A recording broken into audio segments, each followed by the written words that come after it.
एक सांगायचं की जर मी वाघीण आहे ना तर वाघिणी बरोबर फिरणाऱ्या उभ्या राहणाऱ्या ह्या वाघिणीच असणार.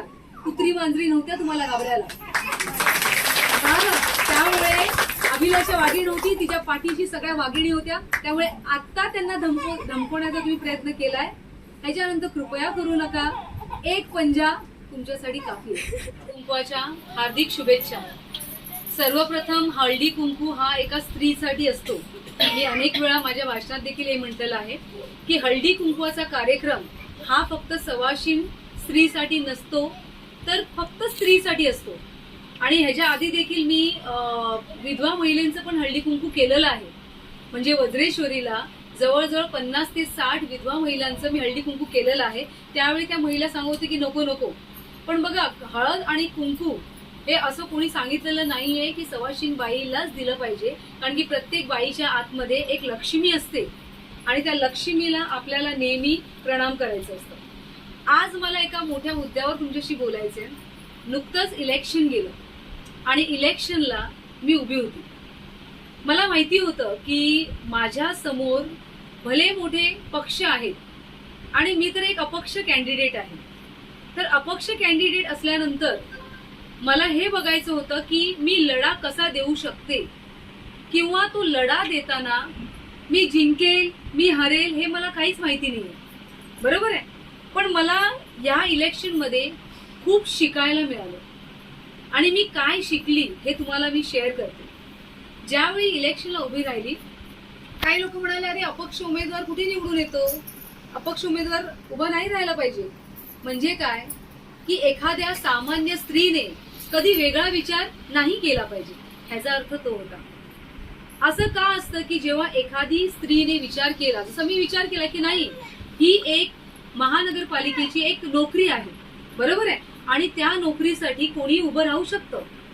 पण गंमत अशी झाली की जेव्हा मी तो फॉर्म भरल्यानंतर देखील काही लोकांनी कॉल केला आणि सांगितलं की मॅडम फॉर्म मागे घ्या. त्यावेळी खरं तर मी जिंकलेली होती. कारण की सामान्य स्त्री जर तुम्हाला कॉन्फिडन्स होता की ही जिंकणार नाहीये तरी सुद्धा मला फॉर्म मागे घेण्यासाठी सांगितलं, बरोबर आहे. तर मी विचार केला की नाही, हा खेळ तर खेळायचाच आहे. त्यानंतर माझ्या समोर एक मोठा प्रश्न हा होता की अरे जे पक्षाचे लोक असतात त्यांच्याकडे तो भला मोठा मॉप असतो, तो मॉप कसा येतो हे तुम्हाला आणि मला चांगलं ठाऊक आहे, बरोबर आहे. पण माझ्याकडे मॉप म्हणजे 2 महिला येतील, 3 महिला येतील, 5 महिला येतील, कशा येतील हे मला माहिती नव्हतं. पण मी तुम्हाला सांगितल्याप्रमाणे की या इलेक्शन मध्ये मी काय मला कळालं ते सांगते की माझी माणसं कोण आहेत हे मला कळालं. आज माझ्याकडे पैसा नसेल, माझ्याकडे पद नव्हतं, माझ्याकडे काहीच नसताना माझ्या महिलांनी मला साथ दिला, त्याबद्दल तुमचे हात जोडून मी धन्यवाद करते. कारण की सगळ्यांना माहिती होतं की हिच्याकडे काहीच नाही. त्यानंतर माझ्या घरातल्या माझ्या महिला, माझ्या जाऊबाई, माझी मैत्रीण, त्यांनी मला अशी पाठिंबा दिला. तो 10 दिवस मी धावत होती आणि एक अपक्ष उमेदवाराच्या पाठी भला मोठा मॉप पैसा न खर्च करता येऊ शकतं हे आपण दाखवून दिलं. आणि त्या अनुषंगाने लोकांना कुठेतरी एक भीती वाटली की अरे ही अपक्ष उमेदवार असून देखील, इतका मॉप असून देखील ही निवडून येऊ शकते. पण कुठेतरी बॅक ऑफ द माइंड मला माहिती होतं की आपण जर कुठे कमकुवत पडू शकतो तर एवढ्याच गोष्टींनी की आपल्याला सपोर्ट नाही. आणि हे सगळं करत असताना ना मला बरं वाटलं की बघा आज माझ्याकडे काही नसताना जी लोक माझ्याबरोबर उभी राहिली, ज्या लोकांनी मला मतदान केलं, ती लोक मी आयुष्यभरासाठी कमवलेली आहे. लक्षात घ्या.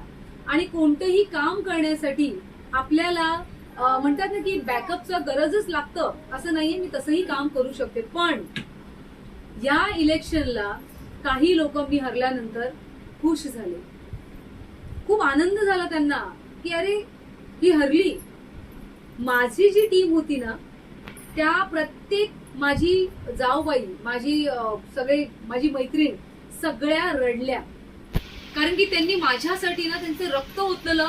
पैशासाठी नाही, मी परत सांगते, 1 रुपयाही दिला नव्हता, तरी त्या माझ्या बरोबर सारख्या फिरत होत्या. पण मला ज्या लोक आनंद झाले ना ज्यांना की मी हरल्याचा, तर मला असं वाटते की खेळ तुम्हाला कळालाच नाहीये. ये तो शुरुआत है. ही तर सुरुवात आहे. आणि तुम्ही माझ्या फेल्युअरला, जिथे माझ्याकडे पॅनल नाहीये, जिथे माझ्याकडे काही नसताना इतके वोटिंग मला मिळाले, खरं तर मी जिंकले तिकडे. मी जशी उभी राहिली तशी तुम्ही उभे राहून दाखवा आणि तेवढी मतं काढून दाखवा, तर मला कळेल विदाऊट एनी सपोर्ट. आणि ह्याच्यानंतर काही लोकांनी टॉन्टिंग केली, काही लोकांनी जे जे वागलेत ते लक्षात घ्या. इथे आहे आणि इथे आहे. सगळ्यांचा दिवस येतो, प्रत्येकाचा दिवस येतो. आणि एखाद्या गोष्टीमध्ये तुम्हाला फेल्युअर मिळालं म्हणून थांबायचं नसतं. आणि मला वाईट देखील वाटलंय, कारण की ही स्पर्धा होती. फक्त मला एकाच गोष्टीचं दुःख होतंय की नोकरीला जेव्हा जातात तेव्हा तुम्ही क्वालिफिकेशन बघतात ना, की बाबा हिचं क्वालिफिकेशन काय आहे, ही त्या खुर्चीला योग्य आहे की नाहीये. पण नगरसेवकाच्या वेळी अगदी उलट असतं. नगरसेवकाच्या इलेक्शनला उभं राहताना ती व्यक्ती, ती महिला, ती पुरुष कॅपेबल आहेत का ते बघितलं जात नाही. फक्त काय बघितलं जातं, आम्ही आहोत, एखादा पक्ष आहे, त्यांच्या जीवावरती उभी राहणार. असं नाही झालं पाहिजे. हे कुठेतरी थांबलं पाहिजे.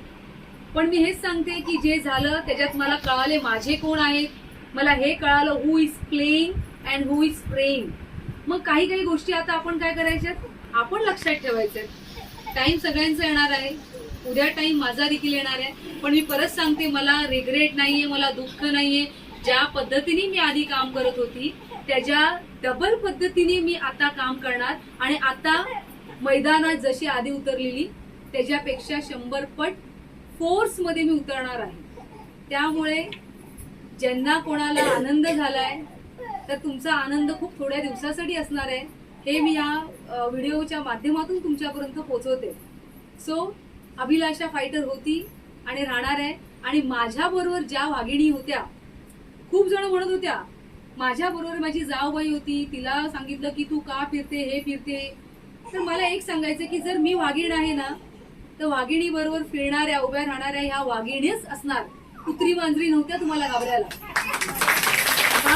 त्यामुळे अभिलाषा वाघीण होती, तिच्या पाठीशी सगळ्या वाघिणी होत्या. त्यामुळे आता त्यांना धमकवण्याचा तुम्ही प्रयत्न केलाय. ह्याच्यानंतर कृपया करू नका. एक पंजा तुमच्यासाठी काफी आहे. So thank you so much.